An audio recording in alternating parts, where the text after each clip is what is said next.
जय हिंद दोस्तों, स्वागत है आप सभी का आपके अपने YouTube चैनल जैकपुर पे। तो आज के इस वीडियो में हम लोग क्लास 12 का जो मंथली एग्ज़ाम होने वाला है 6 जुलाई को, उसका हम लोग मोस्ट इम्पॉर्टेंट वीडियो लेकर आए हैं। आज के इस वीडियो में हम लोग जितने भी MCQ है उनको कंप्लीट करेंगे। इसके बाद एक सब्जेक्टिव का भी वीडियो आएगा, उसको भी आप लोगों को अच्छे से देख लेना है। तो वीडियो काफ़ी इंपॉर्टेंट होगा, शुरू से लेकर अंत तक बने रहिए। साथ ही साथ आप अपने परीक्षा की बेहतरीन तैयारी के लिए आप हमारे व्हाट्सएप ग्रुप को ज्वाइन कर सकते हो हमारे दिए गए नंबर पे एक मैसेज करके, और चैनल को सब्सक्राइब करना बिल्कुल भी मत भूलिएगा। तो चलिए शुरू करते हैं, देखते हैं आज का पहला सवाल। देखिए, पहले सवाल में कहा गया अशोक के अभिलेख को सर्वप्रथम किसने पढ़ा, यानी अशोक का जो अभिलेख था इसको सबसे पहले किसने पढ़ा था। तो इसको पढ़ा था जेम्स प्रिंसेप ने। किसने पढ़ा था? जेम्स प्रिंसेप ने इसको सबसे पहले पढ़ा था। ठीक है, ध्यान रखना है। अभिलेखों में देवनाम प्रियदर्शी किस राजा को कहा गया है? तो इसका राइट आंसर हो जाएगा सम्राट अशोक को कहा गया है। ठीक है, क्वेश्चन नंबर आते हैं 3 में। इसमें कहा गया है बौद्ध और जैन ग्रंथों में कितने महाजनपद का उल्लेख है? तो बौद्ध और जैन ग्रंथों में 16 महाजनपद का उल्लेख है, ध्यान रखना है। क्वेश्चन नंबर 4 है आपका कि मगध महाजनपद की प्रारंभिक राजधानी कहाँ थी? तो ये जो राजधानी था ये था राजगृह में। ठीक है, इंडिका किसकी रचना है आपको बताना है, मोस्ट इम्पॉर्टेंट सवाल है ये। तो इंडिका जो है वो मेगास्थनीज की रचना है। ठीक है, नेक्स्ट आइए, क्वेश्चन नंबर 6 है आपका कि द्वितीय नगरीकरण के नगरों को क्या कहा जाता है? द्वितीय नगरीकरण के नगरों को क्या कहा जाता है? तो लौह युगीन नगर कहा जाता है। क्या कहा जाता है? लौह युगीन नगर कहा जाता है। क्वेश्चन नंबर 7 है आपका कि समुद्रगुप्त की प्रयाग प्राशस्त्य की रचना किसने किया? तो ये किया है हरिसेन ने। किसने किया है? हरिसेन ने किया है। क्वेश्चन नंबर 8 है आपका कि भारत का नेपोलियन किस शासक को कहा गया है? भारत का नेपोलियन किस शासक को कहा गया है? तो ये जो कहा गया है ये समुद्रगुप्त को कहा गया है। ऑप्शन नंबर सी हो जाएगा। नेक्स्ट है आपका कि हर्षवर्धन के राज्य कवि कौन थे? हर्षवर्धन के जो राजकवि थे वो कौन थे? तो वो वानभट्ट थे। कौन थे? वानभट्ट थे। क्वेश्चन नंबर 10 है आपका कि अशोक के धम्म की लिपि क्या थी? अशोक के जो धम्म की लिपि थी क्या थी? तो ब्राह्मी लिपि थी। ऑप्शन नंबर सी हो जाएगा। क्वेश्चन नंबर 11 पे आते हैं। कहा गया है कि फूट डालकर विजय प्राप्त करने का कार्य सर्वप्रथम किस राजा ने किया? तो ये किया था अजात शत्रु ने। नेक्स्ट है आपका कि किसके अभिलेख में भूमि दान का उल्लेख मिलता है? तो किसके अभिलेख में मिलता है? तो ये मिलता है प्रभावती गुप्त के अभिलेख में। ठीक है, नेक्स्ट क्वेश्चन नंबर 13 में आइए। क्वेश्चन नंबर 13 में देखिए कहा गया है प्राचीन भारत में अभिलेख की शुरुआत किस शासक ने किया? तो ये किया था अशोक ने।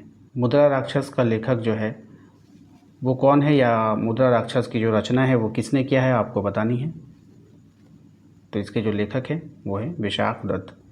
अपने स्वयं के खर्चे से सुदर्शन झील की मरम्मत किसने करवाई? मोस्ट इंपॉर्टेंट सवाल है ये। तो रुद्र दामन ने। किसने किया? रुद्र दामन ने। ओके, चलिए नेक्स्ट है सवाल, प्रारंभिक भक्ति आंदोलन की उत्पत्ति कहाँ से हुई है? तो प्रारंभिक जो भक्ति आंदोलन थी इसकी उत्पत्ति जो हुई है वो दक्षिण भारत से हुई है। कहाँ से हुई है? दक्षिण भारत से हुई है। नेक्स्ट सवाल है कि उस भक्ति परंपरा को बताइए जिसने विधवा पुनर्विवाह का समर्थन किया।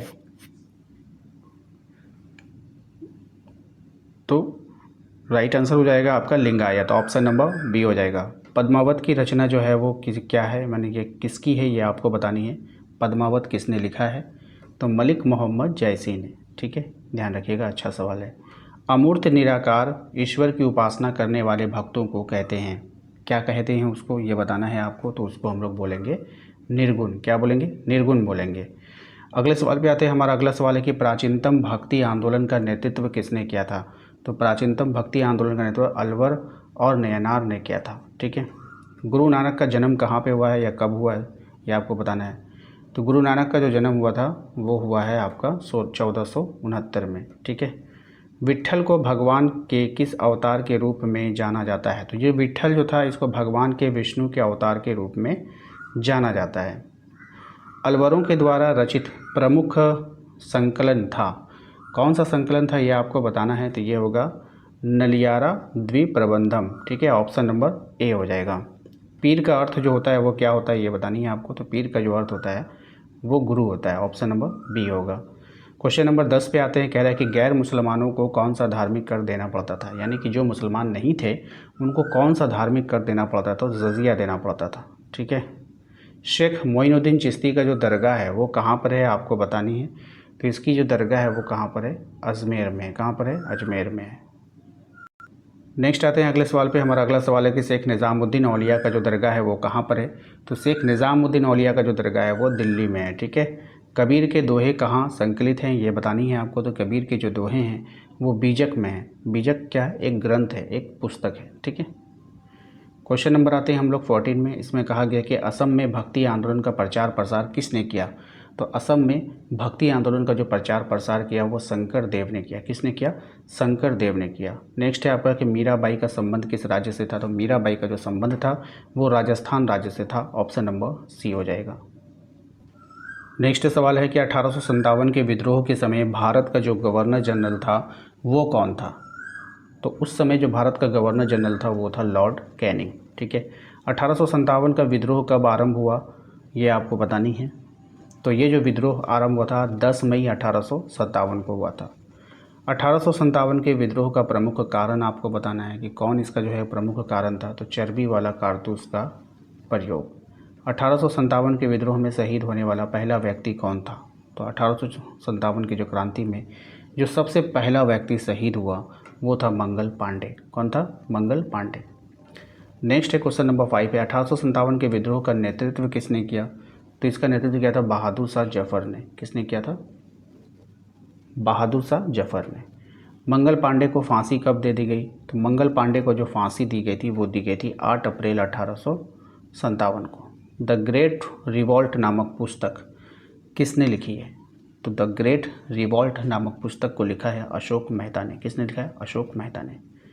क्वेश्चन नंबर 8 पे आते हैं। कहा गया है कि रानी लक्ष्मीबाई को और किस नाम से जाना जाता है। तो रानी लक्ष्मीबाई को और हम लोग जानते हैं छबीली के नाम से, मनु के नाम से और मणिकर्णिका के नाम से। तो इनमें से सभी हो जाएगा। नेक्स्ट है क्वेश्चन नंबर 9। 1857 के विद्रोह में बिहार का नेतृत्व किसने किया, यानी कि बिहार से कौन लड़ रहे थे। तो वीर कुंवर सिंह। कौन लड़े थे, वीर कुंवर सिंह। क्रांति के दमन के बाद कौन क्रांतिकारी नेता नेपाल भाग गया। तो नाना साहब और बेगम हजरत महल। नेक्स्ट है पील कमीशन का गठन जो है वो किस उद्देश्य से किया गया था। तो ये किया गया था सेना के पुनर्गठन के लिए। नेक्स्ट है आपका कि मुग़ल बादशाह को अपदस्थ करके कहाँ पर भेज दिया गया था, यानी उसको पकड़ करके कहाँ पे भेजा गया था। तो रंगून भेजा गया था।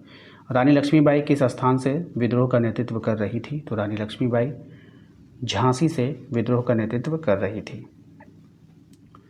नेक्स्ट है सहायक संधि की व्यवस्था किसने की थी। तो सहायक संधि की जो व्यवस्था की थी वो किया था लॉर्ड वेलेस्ली ने। किसने किया था, लॉर्ड वेलेस्ली ने। नेक्स्ट है आपका अवध में 1857 की क्रांति का नेतृत्व किसने किया। तो अवध में जो किया था वो किया था बेगम हजरत महल ने। किसने किया था, बेगम हजरत महल ने। नेक्स्ट है कि हड़प नीति किसने लागू की थी। तो हड़प नीति लागू की थी लॉर्ड डलहौजी ने। किसने किया था, लॉर्ड डलहौजी ने। तो ये थे हमारे मोस्ट इम्पॉर्टेंट सवाल जो कि बहुत ही इम्पॉर्टेंट है। तो आप लोग इसको अच्छे से कर लीजिएगा। इसके बाद एग्ज़ाम के पहले एक दिन पहले भी आपको एक मोस्ट इम्पॉर्टेंट वीडियो मिलेगी, उसको भी देख कर जाना है। तो इसके लिए आपको क्या करना होगा, हमारे चैनल को सब्सक्राइब करके रखना होगा और नोटिफिकेशन अगर नहीं मिलता है और या फिर कोई टेस्ट हो या फिर PDF हो, इन सब को प्राप्त करने के लिए आप हमारे व्हाट्सएप ग्रुप को ज्वाइन कर सकते हैं। व्हाट्सएप ग्रुप का ज्वाइन करने के लिए क्या करना होगा, हमारे दिए गए नंबर पे एक मैसेज करना होगा, उस तभी आपको लिंक मिलेगा जिसमें आप क्लिक करके ज्वाइन कर सकते हैं। चलिए मिलते हैं नेक्स्ट अगले वीडियो में। Thank you.